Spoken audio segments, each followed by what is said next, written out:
Next itu pertanyaan selanjutnya yang waktu itu sih Bapak pernah bilang soal bertrading itu sama dengan berjualan ya Pak. Dagang, Eh, iya, betul. iya betul. Sektorial. Sektorial. Tapi saya masih bingung sih Pak. Sebenarnya samanya tuh di sebelah mana ya antara trading sama berdagang? Karena walaupun sama tuh kayak supaya teman-teman di luar sana juga bisa memiliki konsep yang sama untuk bertrading dan juga berdagang ini itu seperti apa. Dan mungkin nanti bisa dibantu juga tipsnya seperti yang tadi Bapak mau infokan. Kalau misalkan tips untuk sukses bertrading senang dan tenang itu gimana sih Pak? Mindset apa yang harus kita punya? Oke. Jadi kembali lagi ke definisi dagang. Hmm. Apa sih dagang? Dagang bahasa Inggrisnya trading. Apa? Ya. Dagang adalah aktivitas jual beli. Mhm. Prinsipnya begitu. Berarti ada penjual, ada pembeli. Berarti ada produk. Ya. Tinggal nanti karakteristiknya mungkin bisa berbeda. Kalau misalkan dagang handphone, Mhm. ada fisiknya. Dagang emas, ada fisiknya. Tetapi prinsipnya sama. Terjadi proses jual beli, sehingga ada penjual, ada pembeli, terjadi transaksi. Transaksi itulah akhirnya menggerakkan harga dan itu berhubungan dengan supply and demand. Karakteristik inilah yang berbeda, sama seperti juga saham. Secara fisik sebetulnya kita nggak pegang. Jadi kalau misalkan Vira bingung persamaannya di mana, adalah proses jual belinya. Oke. Itu persamaannya. Tapi kan nggak ada fisiknya, itulah perbedaannya. Tetapi masuk dalam koridor ada transaksi pembelian dan penjualan. Hmm. Oke, dengan karakteristiknya masing-masing lah. Iya. Nah, di sebelumnya kan sudah tuh kalau trading fisik itu tidak ada leverage-nya atau daya ungkitnya. Kalau trading forex gold online ada leverage atau daya ungkit dan ini pedang bermata dua. Di satu sisi bisa bagus, di satu sisi buat yang nggak paham bisa tidak baik. Oke, sekarang kalau kita bicara gimana sih tips suksesnya, sebetulnya secara prinsip ada 5. Dan ini sesuai dengan urut-urutan tingkat kepentingan. Yang pertama itu mindset, itu yang paling penting.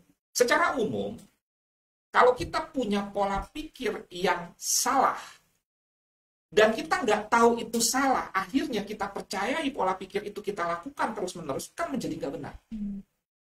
Iya. Makanya pola pikir ini sangat penting. Banyak orang yang meremehkan, menganggap bahwa yang namanya trading forex gold online itu hanya butuh metode. Udahlah, nggak usah banyak omong, entry-nya buy atau sell. Padahal nggak cukup cuma itu. Kalau pola pikir Anda masih menganggap bahwa trading forex gold online itu sebagai alat untuk mendapatkan uang besar cepat mudah, nah ini yang jadi akar permasalahannya.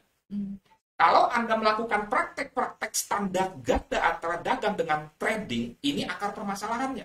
Waktu Vira misalkan dagang handphone, Vira punya uang 100 juta, Vira tidak langsung membelanjakan 100 juta itu pada saat baru dagang, anggaplah jual putus. Vira nggak tahu daya jual Vira berapa. Harusnya kan ambil jumlah handphonenya sedikit dulu, jangan langsung banyak. Sama sebetulnya trading forex gold online saham. Pada saat kita baru, jangan melakukan entry dengan volume transaksi. Unit kilogram ton itu kan volume transaksi yang terlalu besar. Kita mulai kecil-kecil dulu. Nanti kalau, Vira misalkan stok 3 unit iPhone, laku. Nanti besok naikin lah 4 pelan-pelan. Ada proses. Jangan langsung pesan 10 walaupun punya uang sebagai modal. Pelan-pelan dulu. Nah, itu mindset. Makanya banyak sekali mindset-mindset yang salah, yang harus diluruskan. Lebih baik kita dari belum paham sama sekali, kita mengetahui mindset yang benar itu seperti apa, daripada sudah memiliki mindset yang salah. 2 kali kerja, ibaratnya kertas kosong, yang belum belajar sama sekali itu kosong, kita masih bisa isi, tapi yang sudah babak belur akibat mindset yang salah, itu kan kertas sudah penuh coret-coretan tuh, ya kita harus hapusin dulu. Mau cepat malah jadi lambat, makanya ketahui dulu mindset yang benar, dan setelah kita ketahui mindset yang benar itu, kita berusaha untuk mempraktekkan, dan itu juga tantangan tersendiri setelah kita tahu. Nah, itu yang pertama, mindset, pola pikir, dan di bisnis apapun, sama saja. Kalau Vira misalkan mau buka edukasi online, langsung mikirnya dapat peserta 100, nah itu kan mindset yang salah. Kedua, time management. Bahwa yang namanya waktu harus diatur, setuju dong? Iya. Kan kita nggak mungkin buka toko terus, kita nggak mungkin kerja terus. Di dalam sektor real, mungkin kita nggak atur karena ada aturan office hour. Nah, trading forex gold online kan 24 jam. Iya. Kita mau trading terus. Dan kita harus tahu kira-kira pasar ramainya tuh jam berapa. Di situ kita buka lapak dalam tanda kutip. Oke. Jadi sebenarnya sama ya, sama kayak sektor real juga. Sama. Oke. Cuma mungkin di sektornya kita tidak terlalu aware dengan waktu itu karena diatur oleh sistem. Iya. Di trading forex gold online, 24 jam Anda bebas trading jam berapapun, tetapi sebuah kebebasan kalau dimaknai dengan salah, akhirnya kan tradingnya jadi tidak teratur. Iya.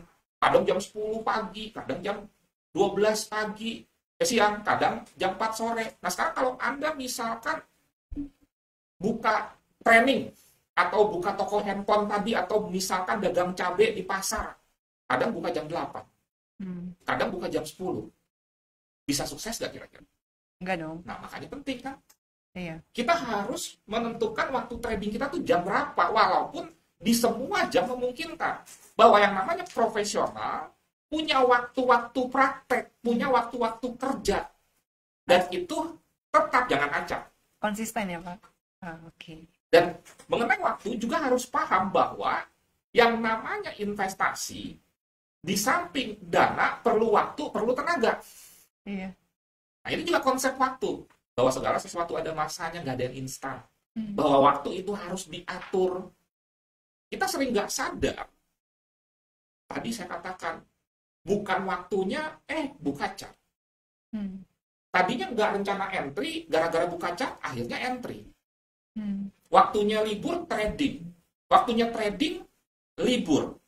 Nggak tetap. Padahal di sektoral kita tetap.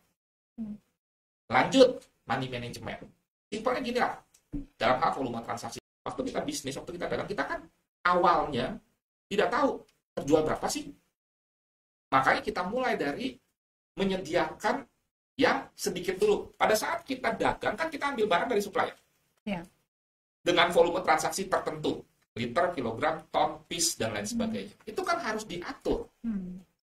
Nah, banyak trader nggak tahu lot yang aman untuk pemula. Dia langsung saja pesan barang, kok antar barang. Si supplier dipesan 1 ton, dia senang-senang aja dong. Dan dia tidak salah, iya saya antar. Kan dia nggak mungkin nanya, lu jualnya gimana? 1 ton, udah bisa jual kan nggak? Nah sekarang 1 ton barang itu datang, jualnya gimana kalau nggak punya pengetahuan-pengalaman? Belum punya database pelanggan. Nah ini yang tidak disadari, makanya lot pemula dengan lot profesional itu berbeda. Nggak bisa distandarisasi. Dan lot itu nanti berkembang sesuai dengan pengetahuan dan pengalaman yang kita miliki. Sama seperti sektoril.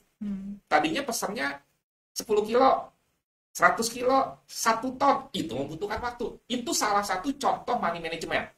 Dan ini lebih penting lagi. Kenapa? Karena seperti saya sampaikan sebelumnya, bahwa karakteristik forex gold online bisa jadi 0.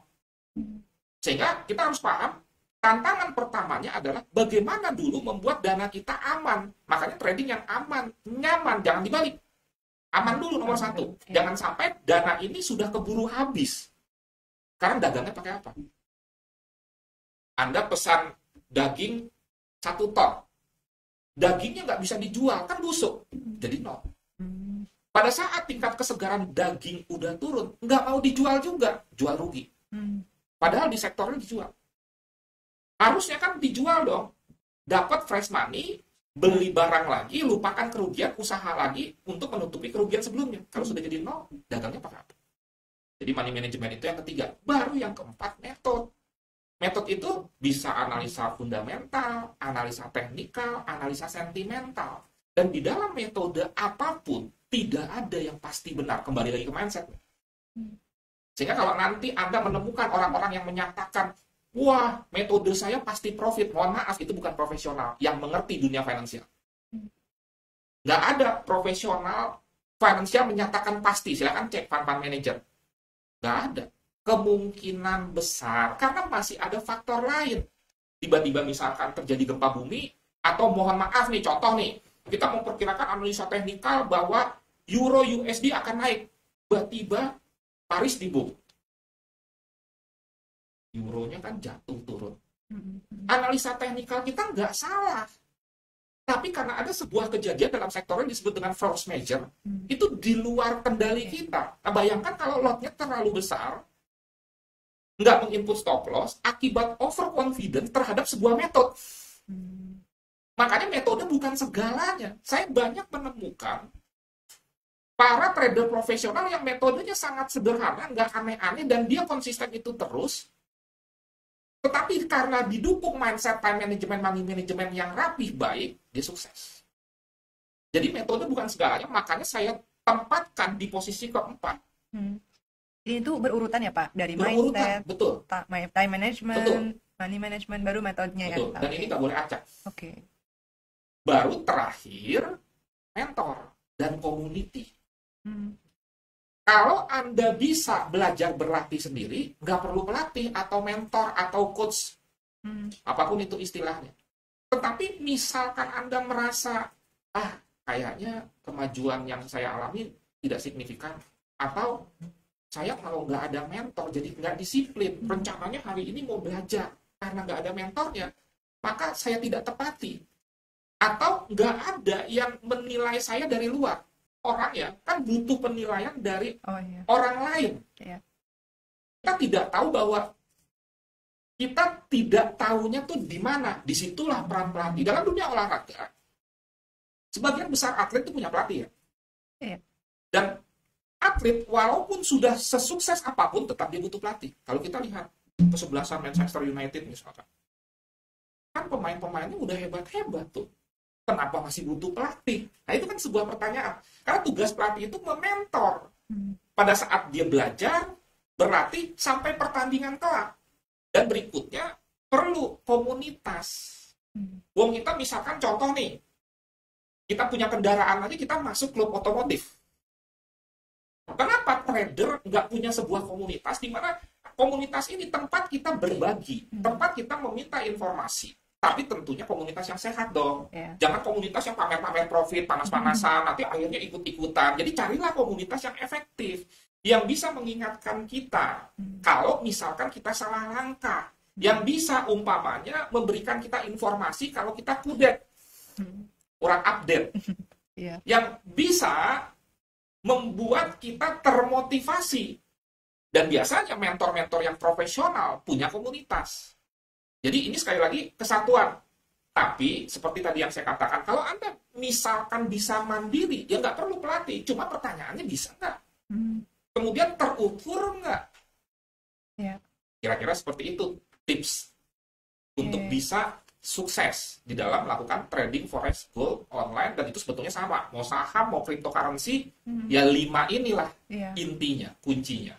Harus menguasain dulu semua ini baru mungkin bisa mulai bertrading ya Pak, supaya kita juga punya basic, supaya kita juga nggak kemana-mana gitu. Terutama di mindset ya, karena itu juga jadi poin pertama untuk kita punya mindset yang tepat seputar gimana sebenarnya, bukan masalah besar yang kita dapatkan mudah juga, tapi lebih ke proses berarti ya Pak ya. Yes. Dan juga ini berproses.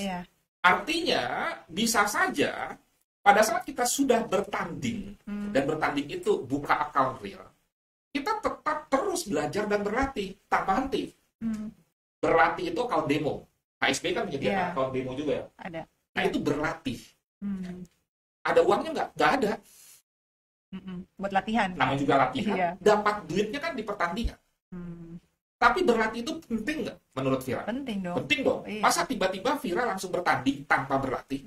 Kalau di olahraga tinju, babak belum. Makanya latihan itu penting supaya kita mengalami, walaupun tidak benar-benar sama, kira-kira tuh nanti gimana sih? Tanpa ada tekanan yang berlebihan. Sebab kalau kita bertanding secara langsung tanpa punya pengetahuan dan pengalaman, maka berbahaya. Itulah fungsi latihan. Dan di dalam latihan itu, kan kita nggak cuma belajar metode, belajar bulu tangkis, kan nggak forehand, smash, backhand, fisiknya digenjot nggak? Digenjot. Fisik itu money management, fisik itu endurance. Money management ini yang mempertahankan account kita margin call atau tidak untuk selanjutnya tumbuh dan berkembang. Pada saat Vira berlatih bulu tangkis, Vira kan harus disiplin secara waktu. Bangun pagi jam 7, push up, sit up, fisik, terus tidur, istirahat cukup. Perlu pengaturan waktu, perlu disiplin mindset. Apa Vira berpikir, ya saya cuma push up 10 kali juara dunia, auto juara dunia gitu, atau auto profit? Nggak bisa. Jadi balik lagi metode jalan, Vira perlu pelatih, dan itu semua proses. Kemudian pelatihlah nanti yang menyatakan, oke Vira, kamu siap bertanding. Setelah Vira bertanding, apakah Vira berhenti belajar dan berlatih? Enggak. Tidak. Bahkan atlet profesional pun setelah dia bertanding, dia berlatih kembali. Iya. Jadi belajar dan berlatihnya terus-menerus. Untuk mengasah ya. Dan itu bukan cuma metode. Karena kita manusia, kadang-kadang saya pun waktu di depan chart, walaupun misalkan saya sudah 16 tahun trading, keinginan untuk hajar lot dalam tanda kutip mendapatkan uang besar cepat mudah itu ada. Itu yang terus kita belajar, berlatih untuk bisa menguasai diri. Iya, kalau hajar lot profit. Kalau loss, Iya. babak belur.